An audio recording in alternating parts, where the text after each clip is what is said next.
ومن آياته أن تقوم السماء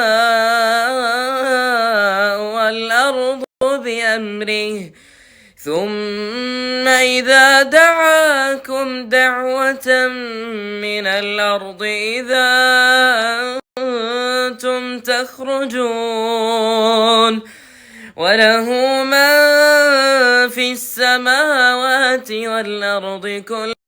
له قانتون